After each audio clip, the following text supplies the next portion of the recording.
Welcome, everyone, to the GhostNET Paranormal Podcast. This is episode 6, and I'm your host, Matt Mullins. Unfortunately, my co-host, Travis Kane, won't be joining us on this week's episode. But on this new episode, we will focus on the darker side of the paranormal and talking the forces of evil. We have a special guest who is a deacon and demonologist and has worked alongside other specialists in the field. He has been in the paranormal field since the age of 15, investigating graveyards and legendary surroundings in the New England area, such as Mercy Brown, Ladd School, the USS Salem, and Slater Mills. His knowledge of the paranormal came from reading many books in his early years and watching TV shows like Unsolved Mysteries, Scariest Places on Earth, and the TV show Ghost Hunters, which increased his interest and knowledge of the paranormal field. With no further delay, please welcome our guest, James Annitto. Hello, everybody. Thank you for having me on, Matt. Hey, not a problem, man. I like how you put it, forces of evil. I'm a big Star Wars buff, and, I think of the Force, I think of the dark side, and, of course, the light side, and it's too funny because a lot of that mythos came from, of course, like, many different kind of, like, mixtures of religions and beliefs, and, of course, science fiction. So, my emphasis of study, as you said, is on wicked spirits or evil tendencies. I even get to like hamartology, which is the study of sin. Like, why evil exists is fascinating. Why people do evil deeds, heinous acts, the supernatural, the paranormal, the preternatural, how there could be evil in that symposium as well. It's fascinating to me. Of course, I'm a paranormal investigator as well.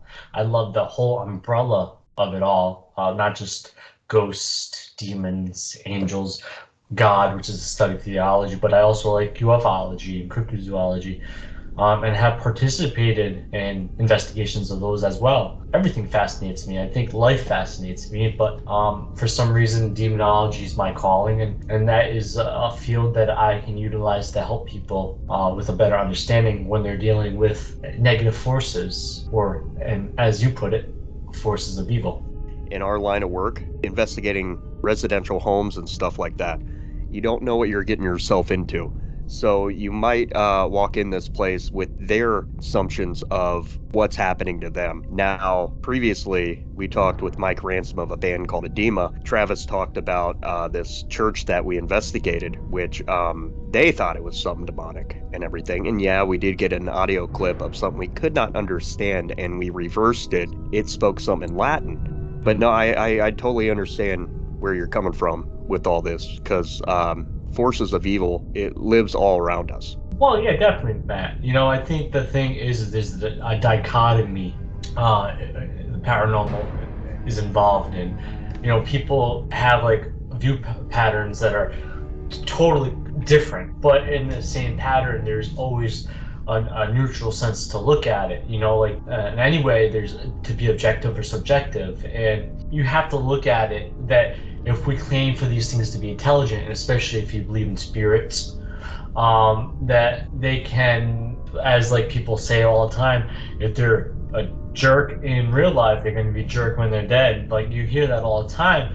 But in the same essence, if they're a jokester, they're going to be a jokester. If they're nice, they're going to be nice. If they're overprotective, they're going to be overprotective. And they're going to have these traits because guess what? Their consciousness still lingers for some reason and emulates in forces that we cannot see and creates this movement or these recordings in wavelengths that we can't hear by the ear. And it's fascinating. So many people jump to the negative because of a physical reaction of fight or flight. And when people deal with the unknown or something that startles them, they always are going to most likely jump to the negative. And that's what happens with what I deal with. Unfortunately, a lot of it isn't demonic, and I say unfortunately because for some people that are probably wanting to hear the show to hear my dozens and dozens of demonic stories, that's not going to happen. In the same token, I've dealt with it. You have to look at it in a very unbiased opinion as well, because there's so many elements. Even in a demonic haunting, there could be mental illness or psychosis issues, but that doesn't rule out the fact that it could be something as well that's supernatural. So there's so many things that myself as a demonologist has to look at, and even investigators and dealing with clients in their homes, and how you look at it, or a church. I've kind of just dealt with this where, not to give too much information because I really believe in like HIPAA-like protocols when I deal with what I do, and that in the same essence, like they just moved into a trailer where a said grumpy old mean guy died there. Now she's getting scratched and all these other things are happening. They tend to jump to it that it is demonic, but they tend to forget that supposedly they were told that an old grumpy mean man died there. And if that's the case, don't you maybe think it's the old grumpy mean man that somehow loved this trailer? Maybe was there for a long time and, maybe lingered for some reason because of his tenacious nature. And that's what's scratching them and basically kind of like telling them to get the heck out of there because that's his trailer and he's old and grumpy. But no, it's demonic. And that's unfortunately what I hear a lot. Well, basically, I think what puts you into that situation is with everything that's on TV. Every show is depicting demonic anything. And it just puts in the mind to people that try to get into this with training wheels on and have not had the background and all that in the paranormal field and think everything they're doing is demonic. And that's what we go into it, not even thinking demonic. Would we want to investigate demonic type case? Yes, I mean, that is on our docket to do, but are we ready for that? Probably not, because nobody is. And you said entertainment. I talk about this frequently because I've had the pleasure to be associated with certain items or certain people that have movies based upon their careers or their stories. One of the things that I tend to look at within those stories and how they're depicted, videos or entertainment in any form, is that the negative sells. And like, even you take, and I try to be funny in some form, just kidding, but like even the Care Bears, which is all on the sense of caring and love, and each have a symbol of joy, happiness, but they still have to fight evil. Somebody tries to take out the Care Bears, but so there has to always be that element. And even in the paranormal shows, as somebody that grew up on some of the earliest, like In Search of, like, with Leonard Nimoy, Unsolved Mysteries, Scariest Places on Earth, which was fabricated to the T, and other shows like Most Haunted and then Ghost Hunters, and I'm from Rhode Island, so can only imagine the impact it had in my youth. Even when you take these shows, it can catapult you into learning and understanding, and you can be at first full of imagination and gullible. When you start dissecting and peeling back the onion, hopefully you start learning certain things that are possible, that are natural, but maybe that aren't natural. You start to learn, and hopefully you do learn, and you get to learn a lot more about what life is and how it has a lot to do with what we experience in the paranormal. But the entertainment sells of it in the evil essence. Like, I love some of the movies. I laugh at them because they're reenacted so dramatically more than what I've ever experienced or what others have. But there's quite a possibility that some of these things have occurred or maybe will occur. And some of the things I've experienced. People want to see scary or action-packed drama. Who wants to see a romance when there's not a split up in part of the story? That's not fun. Like, hell, The Notebook wouldn't have been a great movie if they didn't reunite after fighting. Like, so there has to be that climax and that drama, that essence in that. But you have to take it, and like even a true story that is like based on a true story. Like, probably most of them are only like in low percentages of actually being close to being accurate. I think the Conjuring movie was probably like 27% accurate.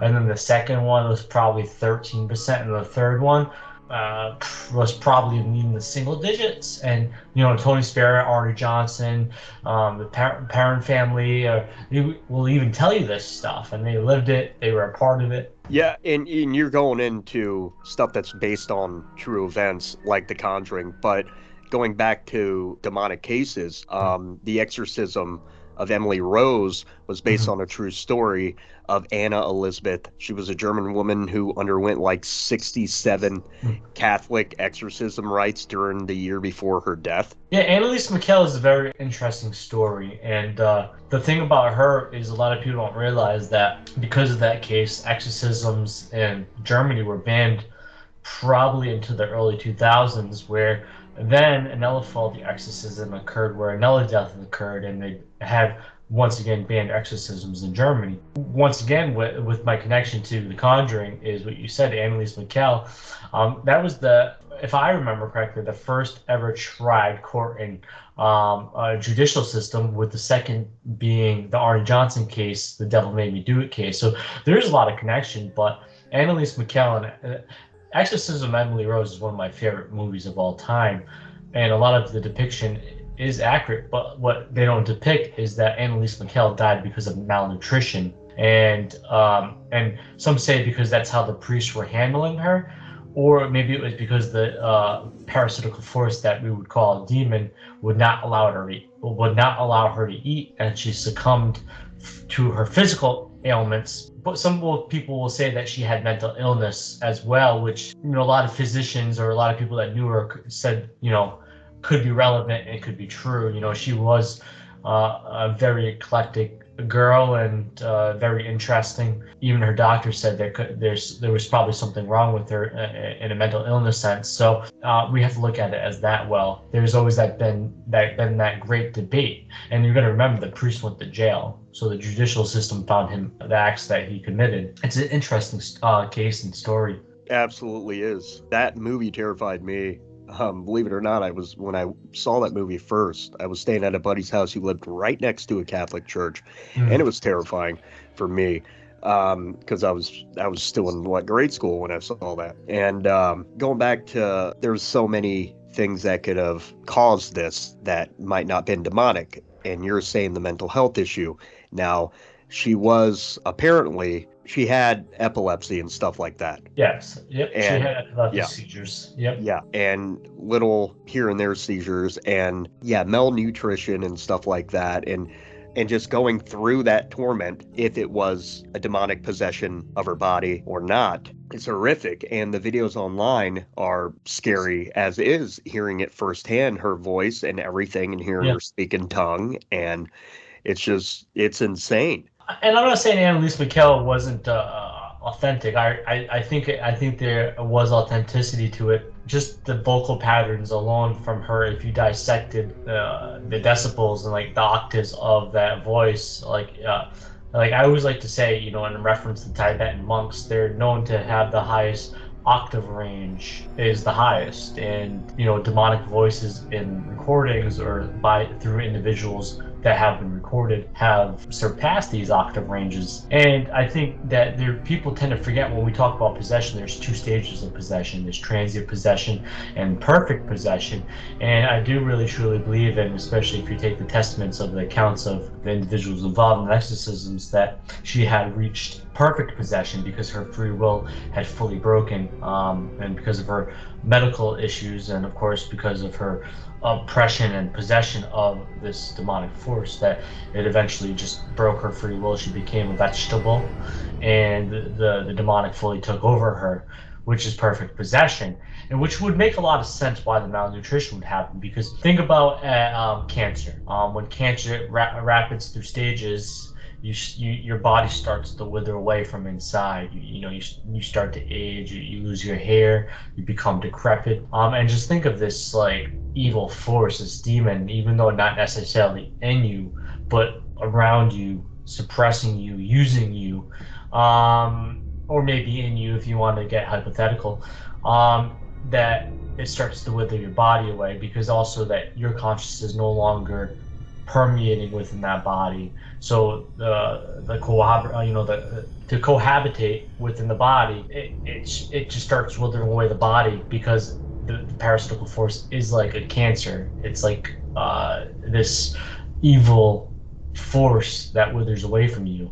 I read something about what you just said, similar, reading more up on Anna Elizabeth. It is like it puts all these movies put something in your mind like, oh my God, I have to be a good person, but you can be yourself. Anybody is a target to demonic forces. She went to church. She believed in God and everything in it, and she still went through all that. North London, a 26-year-old began acting strange and aggressive following pain in his throat. Reportedly, he bit his father and complained of a python snake inside of him before his family restrained him to the bed with cables and ties and excessive force, like London and stuff like that.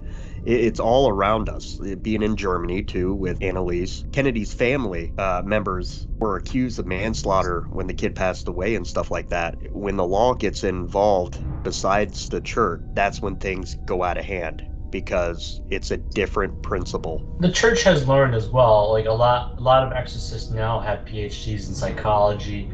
A lot of priests tend to look at it in a more academic sense. Like theology, and I love theology, is a great study, and it is, I believe, a science, and it can be a scientific method to it. Heck, there is neurotheology, how faith and religion work within the mind, which it does with the limbic system. But you got to remember, the old world, especially Europe, Italy, it's centric over there. It's within their lineage. Look how kings in England became kings. They were blessed by a bishop. They went through mass and celebration to become royalty. Look at King James. He was the most prolific witch hunter of our times, and also the creator of demonology, which modern demonology is formed upon. So it's really huge over there. Look at Father Gabriel Morth, the priest of The Exorcist was based off of. In that same realm of things, he was said to have done like over 100,000 exorcisms in his 47 years of doing this. Some, of course, not all solemn rites over possessed individuals, but still, that's a heck of a lot of exorcisms over individuals and people and locations. So it's prevalent over there because there's old way of thinking, but also in something like maybe like Kennedy, there is unfortunate misunderstandings of mental illness as well. Something not diabolical at nature at play. There was a case in Florida, something that's even closer to home for all of us, is that in Florida there was a team that told their family to burn this little girl, and they burnt this girl to burn the demon out of her. So luckily she survived. People go to the extremes over superstitions, not seeking out the right avenues. But the church has increased, especially the Catholic Church, most specifically, the Roman Catholic Church and the Old Catholic Church and the Greek Orthodox and Russian Orthodox churches have become more intertwined with the social sciences and biology. They even respect microevolution nowadays. They've come a long way in understanding how STEM, let's say science, for people that don't know what STEM is, and integrate it into theology, and they're able to integrate the two. Especially in our Western culture in the Americas, don't realize why certain things occur with these certain individuals. You have like people like Richard Gallagher, who's a psychologist that writes on this topic, and other psychologists who have written on this topic, who are known to work with the Vatican or local dioceses when it comes to doing an evaluation on these individuals. Kind of get away from all this, what we were talking about with demonic possession. You are a part of a dual demonology team with Carl Johnson. Now, explain that. Carl Johnson was, I would say, my first mentor in demonology. I was at a young age, I was like 20 years old. I became the tech manager of his group at the time called Beyond the Veil Paranormal. I liked Carl. He's said to be the dark twin out of his twin brother Keith Johnson. He's supposed to be the light twin. It's too funny.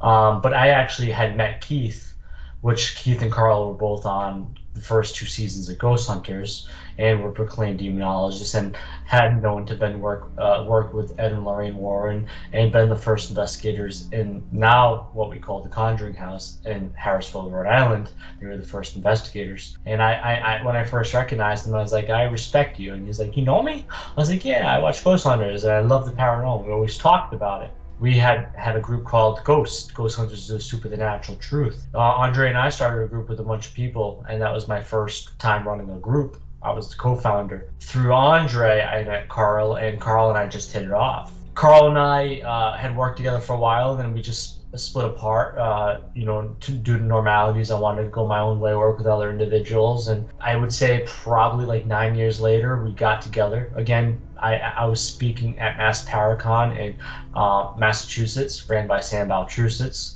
And I thought it would be fun to not just do a demonology lecture by myself, but to invite, one of the demonologists I respect and, I'm good friends with and have a history with. And I invited Carl, and we lectured. And during that lecture, I formulated an idea in my head about a group, two individuals who love demonology, that learns aren't necessarily subjective, and can take demonology for what the misconceptions are and the misunderstandings, and bring it to the day of modern society, telephones and technology, and take misconceptions away and make it a normal science based off of theology. That's what duodemonology is. It's Carl's and I's research and lecture and investigating group. We do work on cases together. We lecture on the topic, and we also have our own podcast where we talk about subjects as demonology, angels, cults, killers, werewolves, vampires, spirit photography. We've talked about a lot of different things, and Carl's been doing this for 48 years, and I've done this for 16. So we take a lot of what we've both experienced and put it together and become one big force. Yeah, that is awesome. That's how a lot of these teams should be like. Like GhostNet, we all had personal experiences. We've been doing this. I've been investigating places ever way before I was married. And just like you, TV shows and stuff got me interested in maybe there is something beyond our realm. And I would love to find out for myself and see what is out there. Yes, I've gotten myself in some pickles. That's just like you guys, man. You guys have an interest in demonology and stuff like that, and you want to educate society like we do. We want to educate, and all of our evidence is education to people that don't understand or want to understand more. Unfortunately, there is a lot of misconceptions in paranormal itself, and we try to do our best. We're not the end all be all beings of knowledge. There are hell of a lot of people smarter than Carl or I, and but we try to utilize those people's knowledges and explorations, and adapt that, and be able to adapt and change. And we attempt a lot of good, but in the same sense, we also like working with people and expanding our ideas and theories, because that's, Brian, I like to say this, and I hope he never gets it mad. He'll text me one day. But Brian Kane once said you would think of one individual that should say something different because of how popular he is, what he thinks a ghost is. His response was, I don't know. It's the truth. We don't know. The great thing is about taking all sectors of the field. As demonologists, everybody thinks we just study demons or wicked spirits, but we have to be understanding about psychology, ufology, cryptozoology, because there's integration. Even the whole paranormal, when you're a paranormal investigator, there's a whole integration. You could be a paranormal investigator and never go into somebody's house or never deal with something demonic. I'm good friends with Fred Richards, the main director of MUFON, and I've utilized them on 2 cases because it was out of my wheelhouse. Hell, I had a Bigfoot experience. I had my 5 seconds of fame. I was on Finding Bigfoot. Nobody knows that, but so wasn't Carl. Are interested in these things because they all have a connectivity to it. And that's what's fascinating about what Carl and I do as duodemonology. But what's fascinating in general about the paranormal, I don't think any of us we'll ever find out the answer about what death is. The exploration and digging and peeling that onion back is what's fascinating about it. But we also must be careful too, because we don't know sometimes what we're digging into. And, that's where we need to take the precautions and keep our head on our shoulders and look at it objectively, because we might go down a rabbit hole that we don't want to go down either.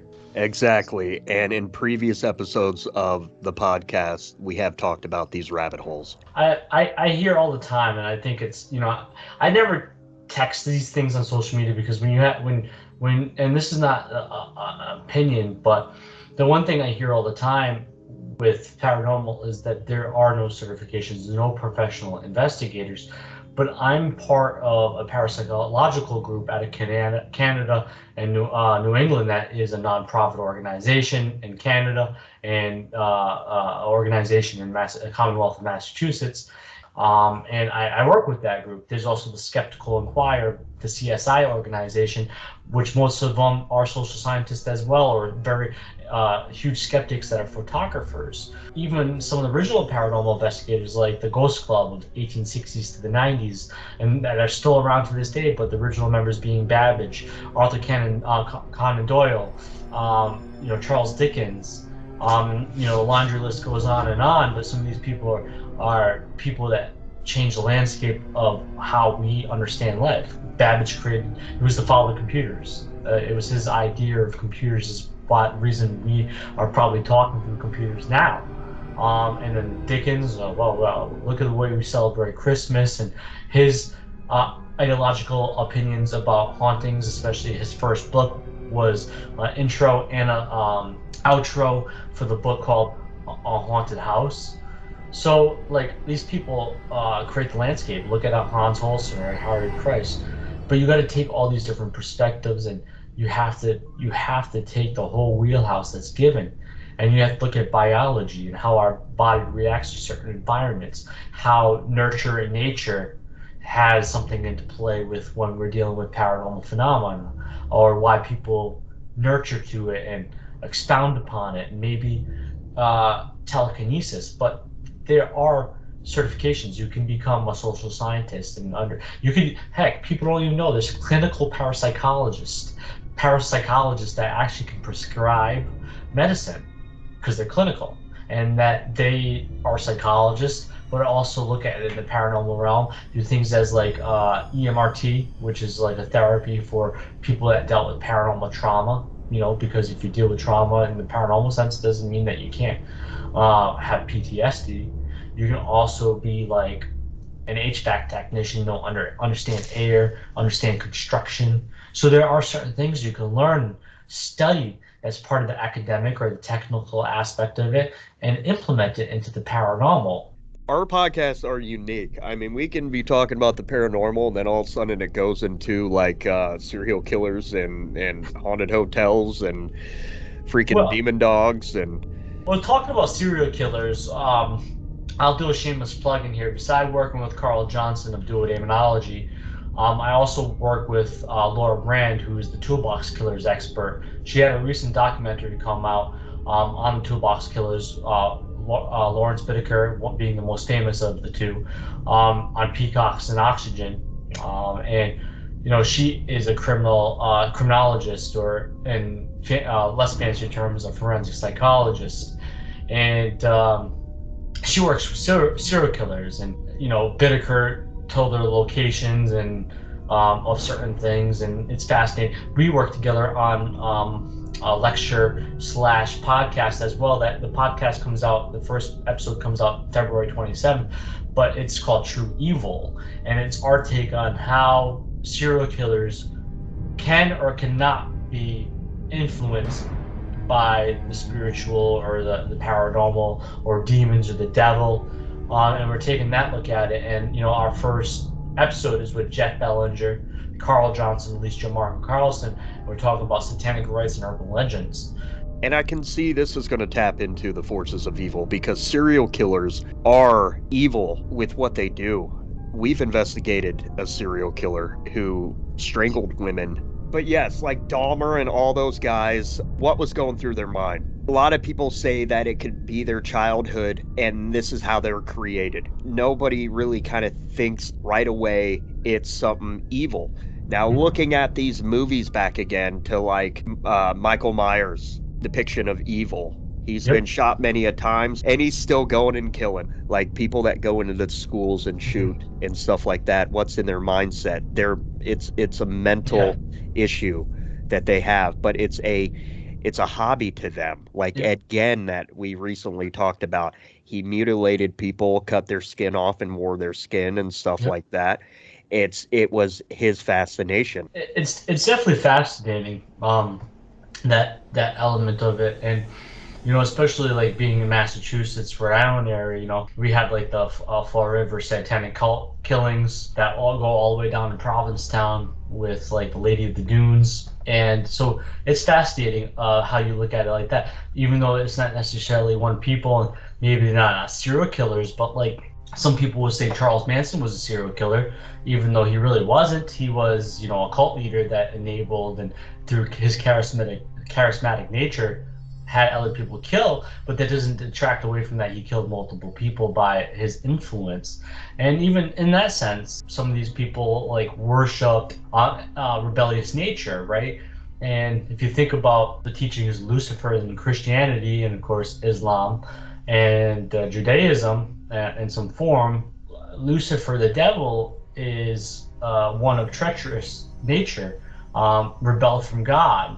So do these forms of rebellion that create with one person's mind, is that really have a spiritual connection more than we tend to believe it to be, or was it childhood? But that doesn't mean that if they were nurtured in that form or fashion, just like Michael Myers, that doesn't mean that there can still be a spiritual aspect to it or a consciousness thought pattern. I think a great movie that kind of relies upon that form of nature is the movie Split. He has split personality. It's dissociative identity disorder. But one of his identities, one of his personalities or identities, I should say, super powerful, superhuman beast, and we see this in forms where somebody's trapped under a car and a person's able to lift their car with adrenaline because they put their mind over matter and they're able to lift this car enough to lift. So is it possible?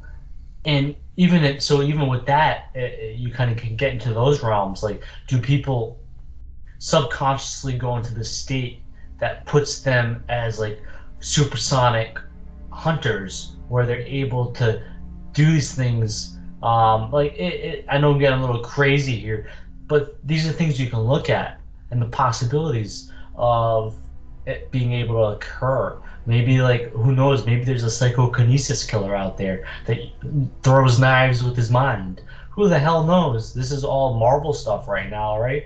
We think of these things. We talk about telekinesis, ESP. Whoever knows that it can't be used as a weapon. Energy vampires, people that play off of people's emotions. All fascinating stuff. Hell, early serial killers were thought to be werewolves. Now that's supernatural, right? So there's a lot of ties. There's a lot of avenues to look at when it comes to the forces of evil, and and that's what demonology kind of is the umbrella of. It's not just the study of demons, but it's really about the study of evil. It's about the study of everything that has to deal with why wicked spirits come forth. Exactly. It's all about it's not all about the possession of the body, but it is in a sense because when evil forces want to control you, they're going to control your mind. They're going to control your well-being. They're going Mm. to make you feel sick. They're going to make your loved ones feel sick. And with these serial killers, it could be a possession of the mind. It could be a possession of the free will of their body and making them alter their mind in a way to where Mm-hmm. they enjoy killing, they enjoy the blood, they enjoy the gore, they enjoy everything about evil forces in the world. We all have a personal demon inside of us, and it's just the way you basically use that. you can use it for good or evil. Definitely, everybody has their inner demon, and maybe that's what's projected into with what we deal with in an emulation of a demonic entity. Everybody's also said to have a guardian angel as well. So, I think you can always lean to the good or to the bad, and however your life goes can lead towards that path. Like you made a good point earlier. Even the good could be affected. Some of the saints like Saint George or Padre Pio, were methodically oppressed, but their love for God, agape, the true love of God, that they never persisted, they never gave up. They were riddled and made to feel like a fool by words, by these entities every day, but they never gave in because they knew they were good. And this constant barrage of harassment was never enough. It was not enough to pull them away from the good and knowing the love of God, which is fascinating to me. And these are stories to say that truly happened because these saints have performed miracles, and people investigate miracles, and miracles need to be investigated before they're quantified to be miracles. So it's that's also fascinating, and how that's capable of how somebody could put their mind in a constant state of positivity to withstand this war of attrition. With the power of faith and stuff like that, miracles do happen. There's people out there like paranormal investigators, people out there that seek out the miracles that are biblical. Yeah, people research all the different kinds of things. Like, it's fascinating. If you look at something, it's probably been researched. Like I'm looking at a picture frame, glue, a water bottle, aerosol can. Those things all probably have been researched in lab studies. They're the reason they are the way they are for a reason. So people tend to forget that. So it's always fascinating. You can always research something based on something. And the paranormal is, my friend Carl Johnson likes to say, the know. Like, and as you said, and that reinforced the rabbit holes. When you answer one question, it multiplies into different questions. You really never answer that question. You're asking more questions from that one question when you start digging deeper, and that's what the fun part of it is. For some, they fall out of love with it and dissipate away from the paranormal. But like once again, that's to each their own. But to me, I think until I die, which could happen one day, will happen one day, don't know when, but until that moment, I will continue researching and looking at theories and speculating and dealing with cases. And then maybe one day, if the afterlife does exist in the way we do, most people tend to believe it exists. I think 44% of people believe in ghosts in the United States. And another number I like to use is 55% of people believe that angels save them from a harrowing situation. So with those numbers, I there's a great percentage that I can come back and haunt with quite a few people as well. So I look forward to that. Since we've been talking about evil forces and stuff like that, let's calm it down a bit and talk about some investigations that you've been on. I know that's a trait of us to talk about because we are investigators ourselves. The USS Salem. Yes, it's my love. My good friend Don DeCristofaro and the Greater Boston Paranormal Associates run the paranormal investigations and tours on that ship. Sorry, I don't want Don to hear that and smack me when he hears me say boat. But that ship is spectacular. It is the largest heavy cruiser in the U.S. Navy that to ever exist. It's bigger than a battleship. It's gigantic. It was never in war, but it was near calamity and had death on it. And just alone, that makes it fascinating. And to be able to go on it, experience it, to know that it was a part of such an importance in a certain time period. And of course it is the USS Salem. It's the Sea Witch, and it's a great ship. I've had so many great experiences on there. I've investigated it a dozen times. Probably will investigate it a dozen more times. We will need to go on to a battleship. One of my go-tos for paranormal investigating, but I mean, we've been to schools and stuff. You have too, the lad school. Yep. Now, what is Mercy Brown? So Mercy Brown is, if you love vampire lore, vampirism, then it is the second most touted vampire lore of vampire folklore followers. Mercy Brown, of course, truly died of tuberculosis, but in their time frame, they did not understand her tuberculosis and coughing up the blood, and so like basically she was touted as a vampire. They exhumed her. I believe I forgot what they exactly did to poor old Mercy Brown, but they basically stagnated her to be a vampire. And for a long time, that was what she was. And I believe it was later overturned that she was not, because we understood the medical field a little bit better, and is the second toughest vampire. The first being, of course, Vlad the Impaler, who wasn't a vampire at all, but.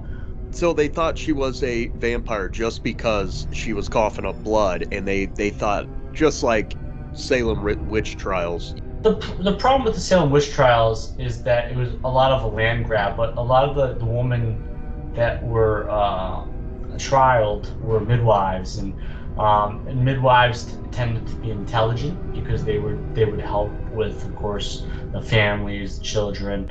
And they were to have to be intelligent to manage many tasks. And some of them were brash, and some of them were young. And there's a lot. Of course, you can read The Crucible, and that's one of the most read books in academia and early childhood. Yeah, no, the Salem witch trials was just basically an echo of the European trials that occurred, where almost, I would think, close to 1 million people were perished.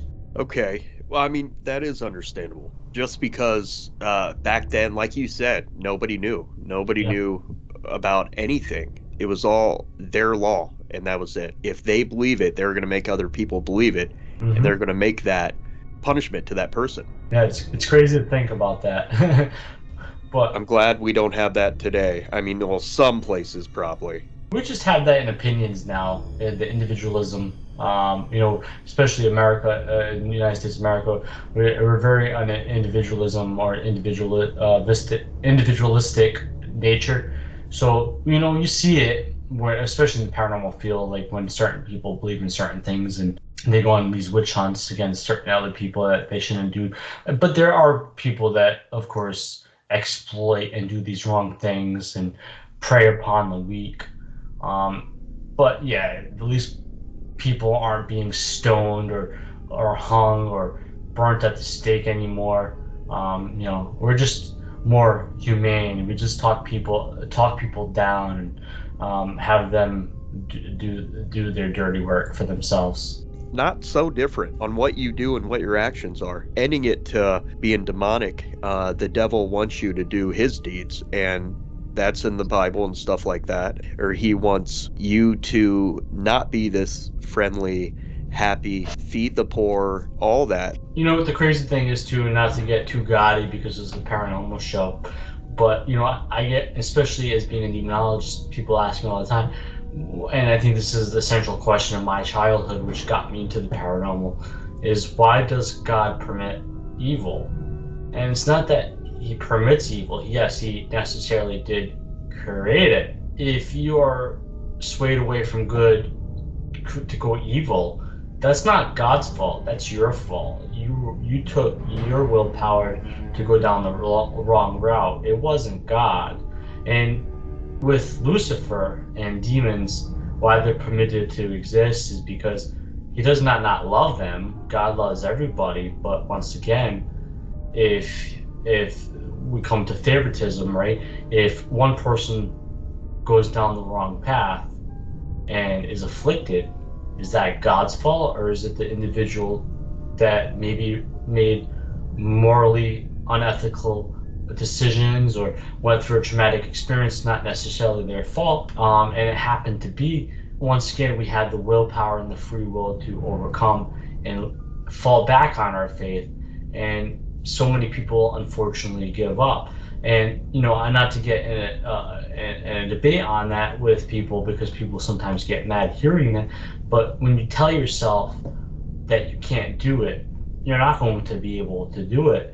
So is that God's fault that you say that? No. And demons exist, and we need to know that. We can do always the best, and we might come across something, but if we come across something, we don't turtle up, we don't turn our back, and we fight through it. Demons affect your life, so do everything in your power to make good and right decisions. We're all people, we all make mistakes, and you might have to deal with that repercussion in the future of wrong decision. Always be ready and mindful of what could occur. That is very true.